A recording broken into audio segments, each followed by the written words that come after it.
back at it again, and we are finally doing post-race day maintenance and checkup and inspection after finally having after a year off, getting the spool swap done and finally getting to the track and getting tested. And if you watched the video before this one, you saw we had a pretty good night, and I'm over the top happy with how this thing has turned out and how it performed on its first night out. There's a few things I want to go through and check. First, we're going to make sure the motor's not falling out of it, which I already kind of looked at. I don't see nothing funny. A couple things I want to modify a little bit. I want to take the exhaust, the actual coming off the back of the turbo housing. I want to cut it, and I want to clock it just a little bit different, so it's kind of pointed a little bit different out the side and under the clutch cover. It's just kind of cool. It's closer than I want it to be to the clutch cover itself, and I can see a rub mark. So probably on the two-step or something that the pipe is just bounced on the bottom of the clutch cover. So we're going to make a cut, clock it a little different, re-weld it, we'll be good to go. My crankcase catch can that's in the tail, I cut and re-welded that, and it looks like I got one spot where I can see like a little pinhole. It looks like it's weeping out of one of the little welds. Not a big deal, but I couldn't figure out where there was a drip of oil coming from because the top of the tank is dry and the petcock, the drainage is dry. So I think I got a little pinhole I gotta kind of weld back shut on that thing. So not a big deal, we'll get that handled. Currently I got it kind of broke down. I came out and got the body work off of it. I got the oil is drained right now. We're gonna go through the oil filter, look in the pan, the drain pan, and then I'm gonna drop the actual engine oil pan. We're looking for stuff. I'm gonna put that back together. We'll put oil back in it. I gotta make one clutch adjustment I want to change, just from what I saw on the video and the data log and stuff of what it was doing. Make a little shock change. You know, just kind of post race. Let's make some changes now to help make this thing better instead of just diagnosing problems and trying to band-aid motors back together. So I'll show you where we're at, and we'll keep moving forward here. For the start, I got the oil filter sitting in there, and that's a very good sight. There's nothing in the oil. And over here we got the pan under there drained out. But this is what I was talking about, how it's close to the clutch cover, how this comes down and underneath. I wanted to tuck this up high and tight just for lean angle. I'm not banging this into the ground, but it is closer than I'd like it to be.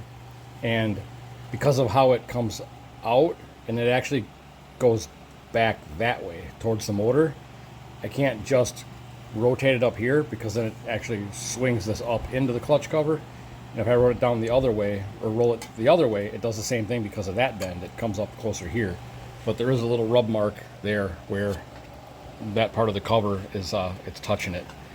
So what I'm going to do is I'm going to cut this weld, and I'm going to rotate these pieces here, rotate them that way, and just give me like another, I don't know, if I get a 1/4 inch out of it, that's all I'm looking for.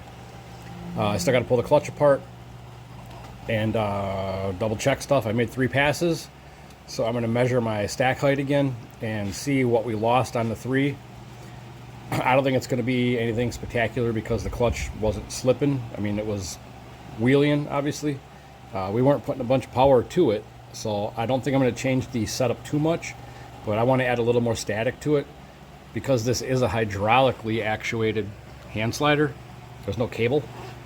I'm using static pressure to basically overpower the hydraulic action to get the clutch to function faster.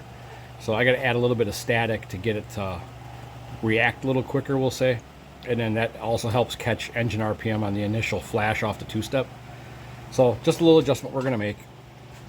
I'm going to add a round into the spring, 2 clicks of compression, because she was squatting. So let's get busy wrenching. The first thing I like to do when I'm kind of post-race checking up everything is get the oil stuff out of the way, because if I see something, the motor's hurt, there's no point in doing any of the other changes I want to make. So I always start with the oil filter, because I can break it down, look at it, inspect it, put it back on, clean up the mess on the bench, and then I'll go through the oil pan on the bike. Right now I'm not seeing a reason to be alarmed because the oil's all clean yet.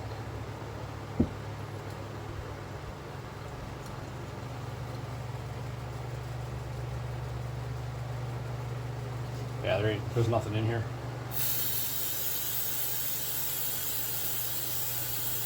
Give her a quick rinse.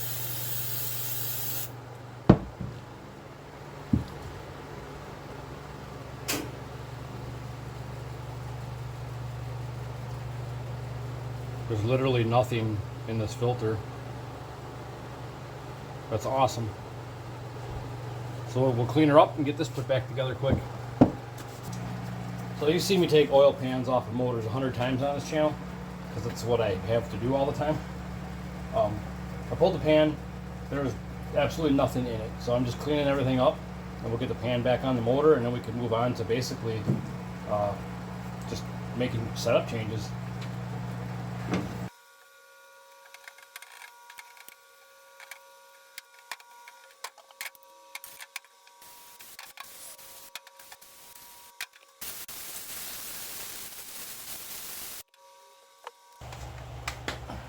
Now,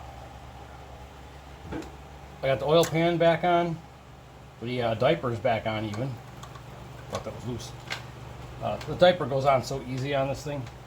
But what I'm going to do now is, while it's fresh in my mind of what I want to do, I'm going to make my changes to my clutch quick and just do some measuring and some looking. So this will be a little bit more tedious side of things.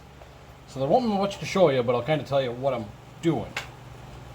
So I previously mentioned I wanted to add static pressure to this thing because it's hydraulically actuated. So it's the typical hydraulic style clutch. But typically in a Gen 2 clutch, the static springs are so soft that it takes time, like fractions of a second, but it takes time for those soft springs to sort of compress the slave cylinder and apply the clutch. So it's almost like it's sort of like a built-in slider effect with a hydraulic clutch on a Gen 2 hand slider clutch. And what I want to do is I want the clutch to make its initial movement faster. So I'm going to add a little bit of static pressure to the springs. I'll shim them a little bit. And what that'll do is it'll, not only will it make the bike a little easier to ride around the pits and the return road and stuff, closer to like a hand clutch style setup, but it physically makes the clutch react faster. So like I haven't been cutting great lights because the clutch doesn't act as fast as my hand. You can throw the lever, but it takes a second for that bleed effect to happen. So the RPMs get a chance to jump before the pressure is actually getting applied to the clutch. So we're going to start trying to catch that initial RPM spike as I throw the lever. And I want it to be like a fluid movement, you know. And you can dial some of that out with the amount of throw that's in the clutch lever itself. You got the adjustable lever where you can change the reach. By changing the reach, you're also changing the throw and how much it's disengaging the clutch. The problem I have with that is if it's not disengaging the clutch completely, finding neutral can be kind of a pain in the ass. And on Thursday night when I was testing this thing, I did struggle a little bit to get it into neutral. Mostly for one, because of the Busa motor, the shifter's in a slightly different spot than the 1000 was. So I was struggling for the feel. I wasn't used to it where it was with my foot. Normally at the 1000, I could do my burnout and I could roll up the starting line. I could just tap the shifter and I knew where the shifter was and I knew where neutral was. So I could tap the shifter and roll up into my spot almost as like one fluid movement. But I was struggling with that a little bit on Thursday night to get it into neutral just because of the feel and the comfort wasn't there yet.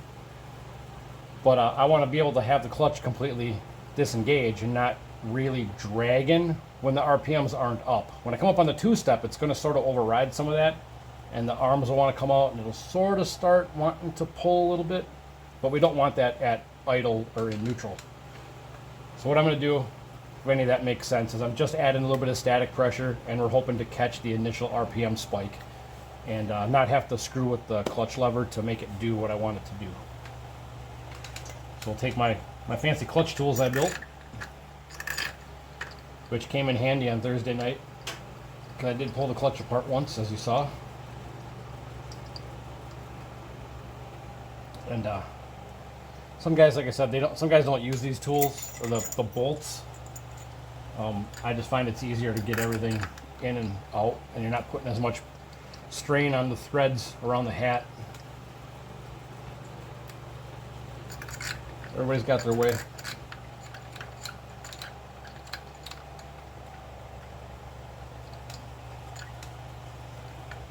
And then once we get the clutch change done, we'll put oil in the motor. I'll pull the plugs, and then we'll spin the motor over and reprime it. And then I'm gonna make, or I'll do a compression test. I think I'll do a cold test just to see where it stands. After I heat cycle it, I can do a hot one.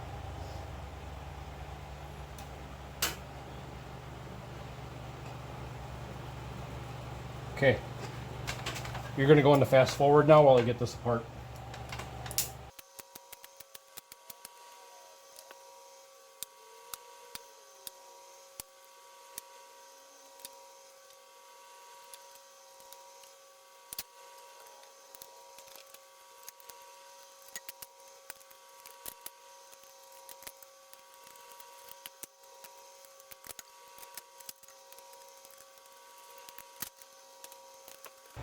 Okay, so what I'm going to do now is I'm going to measure my stack height and then physically just kind of look at all my individual steels and fibers and just kind of see what we're looking at after 3 passes.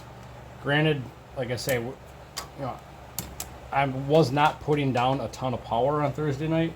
We're literally just trying to get data and just kind of see how this is all going to come together. This is all new stuff, so yeah, I got 1.717 is my stack height I'm sticking with. So we'll see where I'm at from there.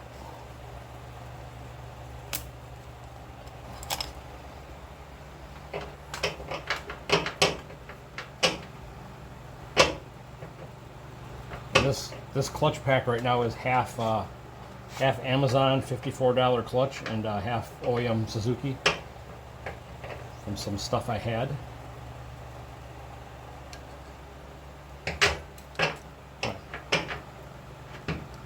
Come on now.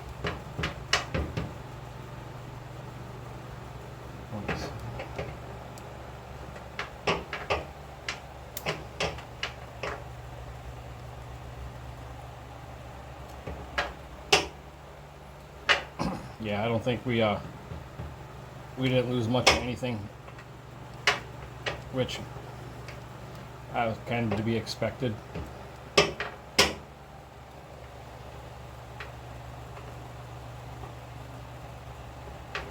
Thought I saw a chip in that one, and it's fine.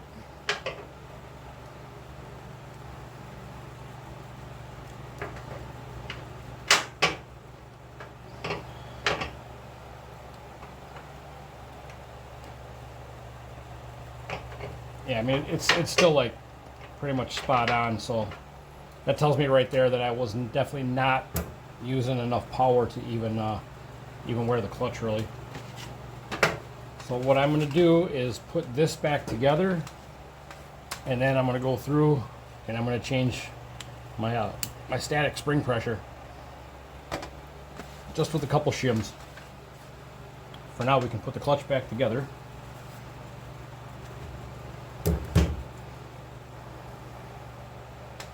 Actually, I'm going to wipe that down a little bit. I need to get another rag. All right, I put my clutch pack back in, and what I'm going to do now is I'm going to pull my tools back out of here quick, because now we got to disassemble our static setup.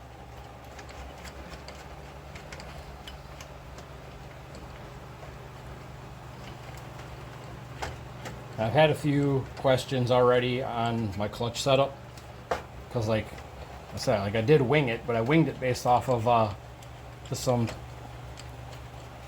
knowledge from the clutch in the last setup, the 1000. So 1000 to Abusa, you know, different but not. So I kind of had a good grasp on how much or how little of changes will make an effect. So I started out with 18 and 21 dynamic springs. And now we're going to change the static. The static is basically as it came from MTC right now. So I didn't know how the bike was going to act, so I didn't want to change that right away.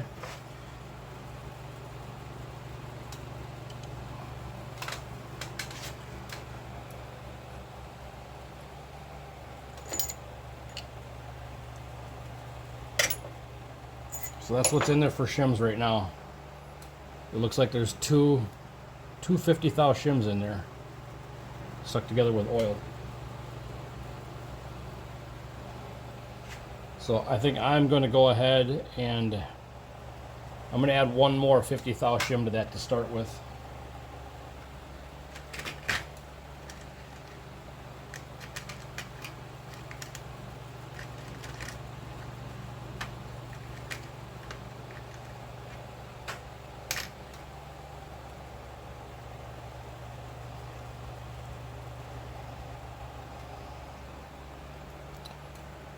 So we'll be along those lines now.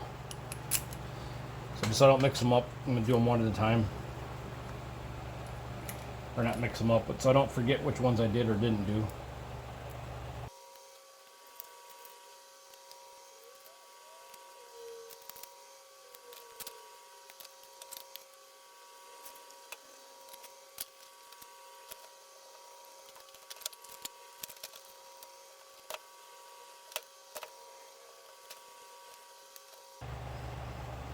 Okay, should be good to go to just dumped oil on my hand.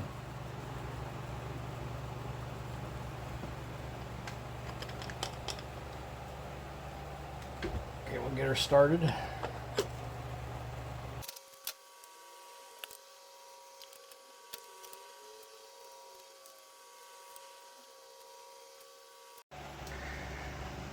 Clutch is all back together and reset, so I'm happy with that as being my baseline, my settings, everything back how I want it to be.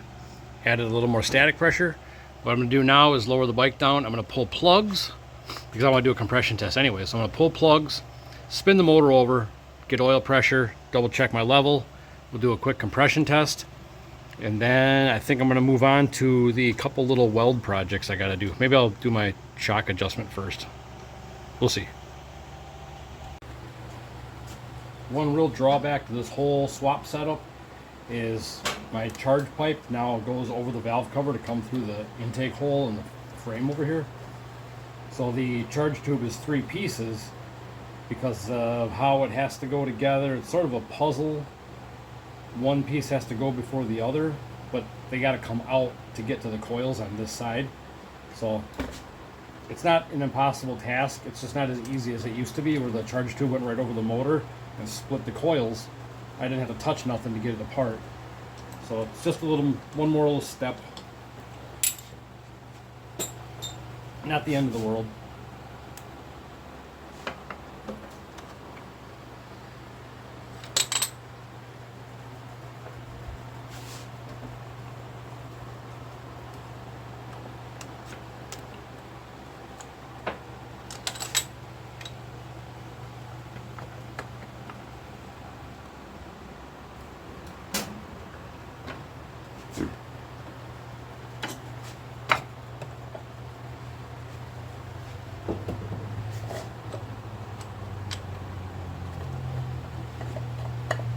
So that's really the extent of it. This tube here is the catch. This is the one that has to slide out almost completely out of the way to get to that farthest right coil. But it's a part. It's that easy.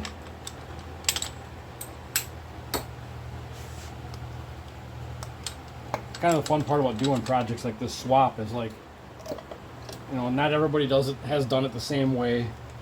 Everybody's got their own kind of workarounds for obstacles and stuff. So for me, that's the stuff I like figuring out. Makes it custom, you know.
I don't hate it.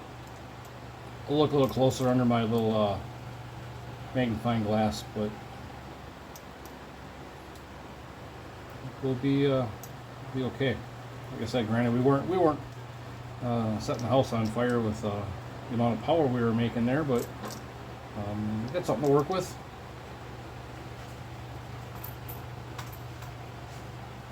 Now what I'm going to do is put the batteries in, power up the bike, just spin it over, get oil pressure, and then I'll do a compression check.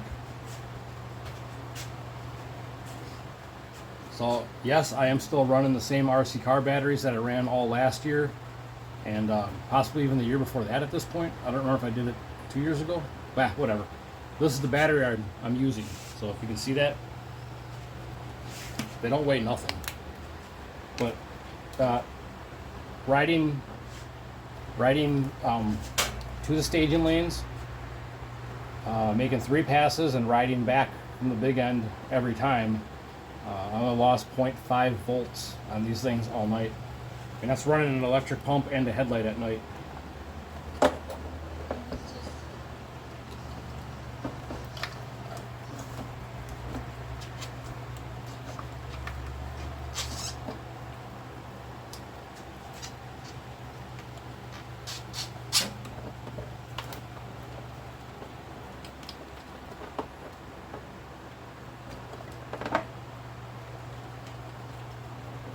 So obviously I have the coils unplugged and the fuel pump is unplugged.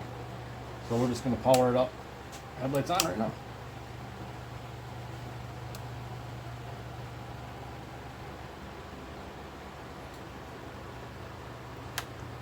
Okay, I'm just going to spin it over, get some oil pressure built up.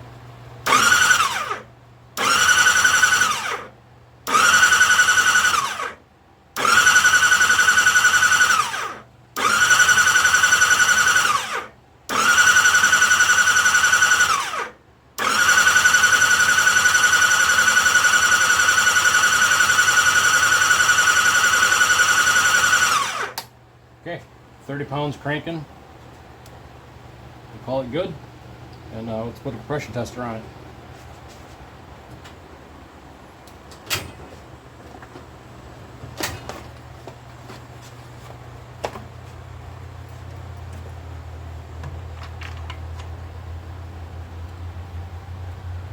This motor had been sitting for a while, so the first compression test I did on it before it ever ran with me, everything checked out pretty good.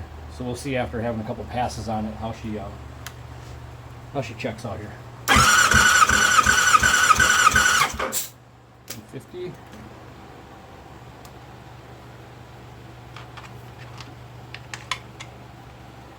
This motor is a little bit lower compression than the 1000 was, so its static pump will probably be a little lower.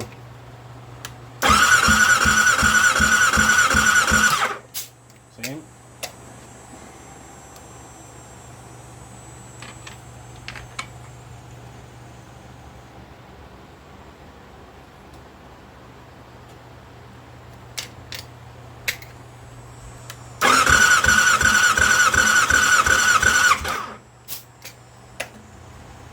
Pretty consistent.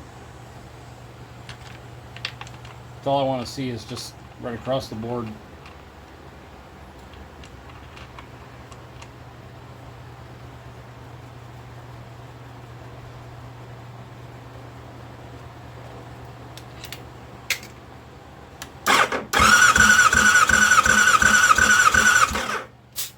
Yeah, we're pretty much around 150 all the way across, which is fine. I think the 1000 pumped like 210, but that was also 13.5 to 1. This is closer to like 11, I think.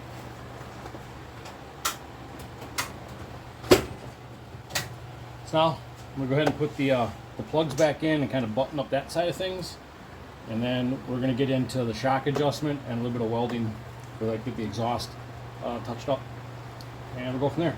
So far so good. Charge tube's back on, plugs and coils are back in. Next thing I want to do is I'm going to make a little shock adjustment.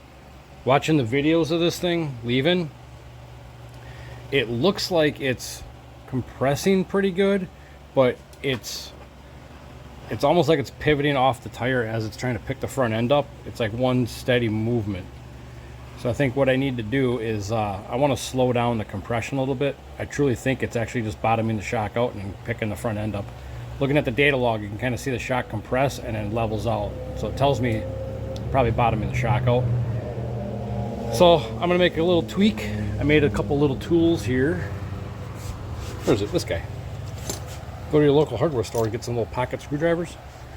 And then I just welded a 4mm hex on the end. And now I can just come in here and click, click, click, click. Actually, I'm going to go 2 clicks stiffer. So I'm going to go 1, 2. Okay, now we'll go to the bottom. And I'm going to try to slow down the rebound just a little bit. So the same thing. I'll try to get you in here a little better. So I'm going to slow this down a little bit. So we'll go into 1, 2, and we'll call it good. So that was pretty much the only shock adjustment I wanted to make. I did add 1 round to the spring before I went to the track, and I think that might have helped a little bit. I could go a little more if need be, but we're going to start there. Small changes, we'll see how it acts. All of our races for the rest of the year are prepped, so I'm not worried about the super squishy no prep setup. Yeah, so let's get going on fixing the exhaust.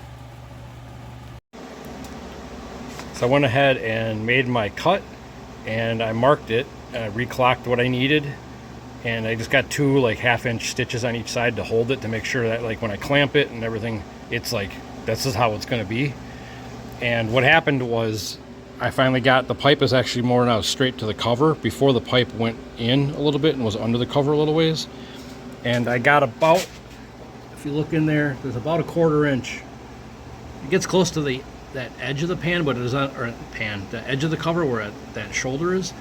But I got a solid 1/4 inch to 3/16 at that lowest low point. So that should be fine for what I'm looking for. Altogether, that actually gave me a little more, because my O2 is right back here. It actually gave me a little more room for the O2 sensor, so the wire's not bent as hard. So I think this is just a better situation in general. And now I am going to finish weld this and get it painted, so hopefully we can wrap this thing up for tonight. Ta-da! Happened so fast you didn't even see me weld it. What I'm going to go ahead and do now is take my little brass tag off, repaint the whole thing, and hopefully we can get that thing dried tonight and put it back on and wrap that part up. So the exhaust is hanging in the paint booth. I'm going to let that dry for a little bit. And now I am going to get going on investigating what I think is a pinhole leak up in the bottom there in my oil tank. So we're going to check that out, make sure it's not just a fitting. So I got my catch can out, and I definitely am seeing a little pinhole from when I modified this tank. It's right in there.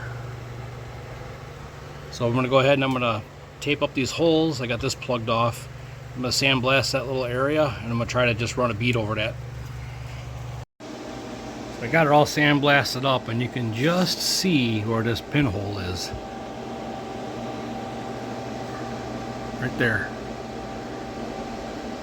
So that's what was making my tank weep and drip on my swing arm while the petcock was not leaking. So let's get her zapped in there. I turned the heat up a little bit, so we're just going to try to burn it in. I don't know if I'm going to need to use any filler or if I get away with just kind of buttering that out a little bit. We'll see what happens. And I got her all buttoned up. All I had to do was get in there and just kind of butter that back in. So it's not the prettiest, but I had kind of a hard time burning through the oil that was actually still in the tank. I tried cleaning it out, rinsing it. There's just no real good way to get aluminum clean with oil in it. It's just aluminum's porous, oil gets into it. So I had to turn the heat up and just kind of burn through all the crap and get it to kind of weld up, but I think she sealed up pretty good. I gave her a little fresh coat of some color, kind of blended her back in. So good as new. So now I'm gonna button this part of the project up. Exhaust, maybe dry enough to put on. We'll see. But yeah, I think I'm gonna go ahead and probably put I can put this fairing back on, put the tail back on, and then yeah, I think we're just about ready to do tune adjustment stuff. I data logged my return road rides, cruising through the pits. I data logged a bunch of stuff Thursday, and I'm gonna start looking at the map and making adjustments. I am just banging stuff out tonight. I've been in the garage for like, let's see, it's almost 6 o'clock. So 8 hours I've been out here. So, ta-da, it's done. Got the O2 sensor in. I rerouted the wire for the O2, so it's a little cleaner, less hidden. I don't got to worry about pinching it in the clutch cover now. Just little things that you catch after running the bike for a bit. But yeah, I'm gonna put the fairings on, give her a detail job, a little spit shine. I'm gonna prep the tire, lube the chain, and let her sit for a minute.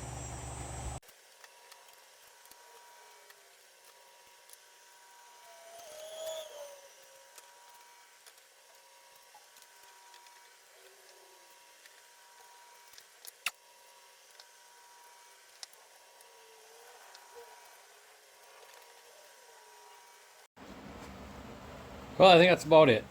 It's been a long day. Between just the maintenance and inspection and the parts modifying, just fixing up little things, pretty wore out. So I think I'm gonna call this pretty much ready to go back to the track.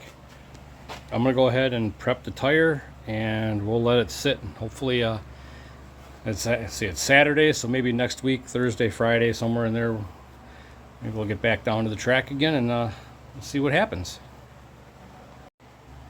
So, real quick, the reason I'm bothering to do anything with this tire, you can see that there's a ton of tread left on this thing. This is the 4th year with that tire. I put that on, 4 years ago, partway through the season, and then the last 2 seasons have been so shitty, I haven't made enough passes to wear a tire out. So while I'm testing and not putting down a bunch of, big power yet, I'm gonna try to use that tire up the best I can, and conditioning it seems to help keep it soft. I mean, it was going 120 60 foots on like no power on Thursday, so seems to be working. So that's it. I'm going in to eat. I'm starving. I'm gonna try to maybe dig that thing up from under the cover, take a little cruise tonight. I might go actually grab, we got methanol at the pump around here right there. So I got my methanol can. I might go take a little road trip and top that off just for something to do. But I gotta sit down and eat. My stomach's unhappy. But yeah, thanks for watching on this whole Busa build swap journey, and hopefully we got more track videos coming up.